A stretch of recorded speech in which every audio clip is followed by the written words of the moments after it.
Idealnya sekarang yang meminta Pak Yosep tinggal di rumahnya itu harusnya anaknya yang paling besar. Yoris, sudah Pak, dalam proses begini, ayo satu rumah aja tinggal. Idealnya kan begitu. Kalau dipertemukan gimana? Ya. Kalau dipertemukan sekarang? Ya itu kan gampang, anak tinggal datang ke bapaknya. Simpel. Ya kan? Ini kan suasana berduka, semua orang juga paham. Kan? Selama ini kan Pak Yosep tinggal di rumah adiknya. Harusnya kan anaknya yang ngundang. Udah Pak, Bapak tinggal sini aja. Kan yang idealnya seperti itu. Tidak ada pernah kalimat undangan dari boro-boro mengundang seperti itu. Saya lihat sendiri di kantor polisi. Di ruang penyidikan, saya dengan Pak Yosep, dia lewat begitu saja tanpa pamit, tanpa undangan seperti layaknya anak orang tua.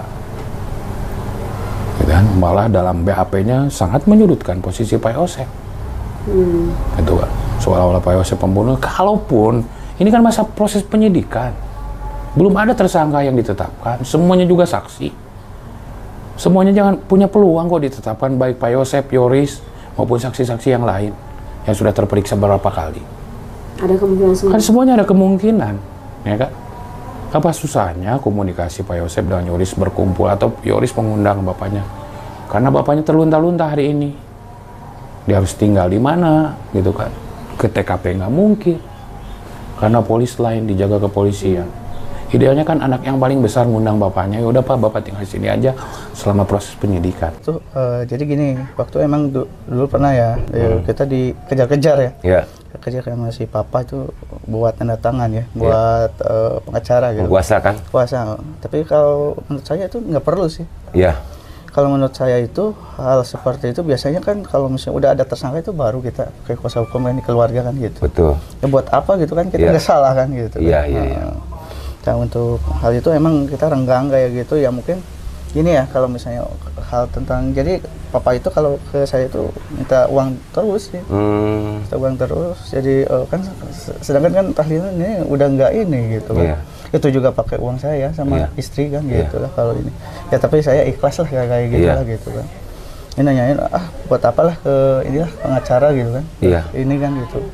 Makanya dari awal, kenapa saya pakai PH? PH itu biar yuk bareng-bareng.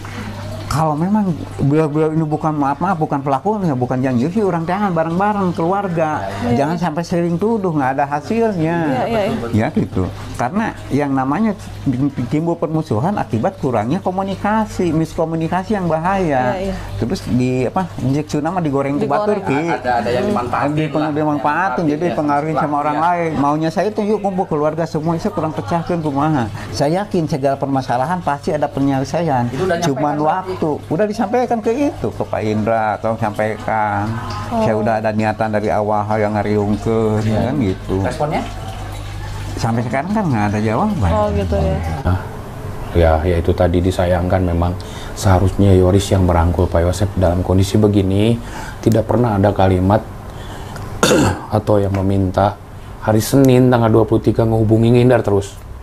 Pak Yosep pengen bertemu. Sebenarnya pengen ketemu. Pengen ketemu. Bukan seperti minta uang seperti disampaikan Ibu Lili di TV. Bukan. Ingin bertemu, membawa saya bertemu dengan Yoris. Apabila ada yang perlu dibantu untuk proses penyidikan ini, karena Pak Yosep dan Bu Mimin pakai pengacara, yuk Yoris juga pakai pengacara. Itu yang dilakukan oleh Pak Yosep, Pak Mul di hari Senin tanggal 23 Agustus. Teleponan kemana-mana. Dicari ke rumahnya, dibilangin nggak ada. Nah dari situ tidak pernah ada komunikasi lagi. Gitu. Tadi sih kita sempat ngobrol ya sama Yoris gitu kan. Kalau misalnya ketemu gitu kan, baik-baik nih, cucunya nanyain. Cucunya ngomong gini. Saya pikir kalau menurut saya tidak perlu bertanya ke siapa Pak Yosep ada di mana. Yoris tuh tahu keluarga Pak Yosep. Nah sekarang gini. Ya kan, sepupunya yang jelas-jelas ada polisi di Polres Jalan Cagak juga nunggu. Soalnya gitu saya bilang gini, ini menantunya ya, cucunya satu-satunya ya kan. Dia ngomong kayak gini, nenek kan udah nggak ada, tante juga nggak ada, bibi nggak ada, meninggal. Karena ada kakek, ini manggilnya siapa sih, kakek apa siapa gitu kan, ada kakek. Jadi saya bilang ini, kesian loh, saya pikir sih, cucunya nyariin gitu. Maksud saya, terus gimana pendapatnya? Saya tanya, Teteh gimana Teh? Aku tuh maunya bisa baik gitu. Ya simpel, datangin aja orang tuanya. Di mana-mana juga anak datang ke orang tua di Pulau Jawa ini umum kok, di Indonesia ini. Tadi Ya saya kan? bilangin. Makanya saya pikir berharap nanti malam. Saya pikir datang. Yoris itu tidak perlu bertanya harus nyari orang tuanya kemana. Dia tahu neneknya, dia tahu pamannya, dia tahu sepupunya yang polisi, yang komunikasi terus dengan Pak Yosep. Dia tahu, nggak perlu nyari tahu ke orang lain. Nggak perlu minta orang lain memfasilitasi untuk bertemu. Yoris tinggal datang ke keluarganya. Gitu. Ke pamannya masih ada, neneknya masih ada.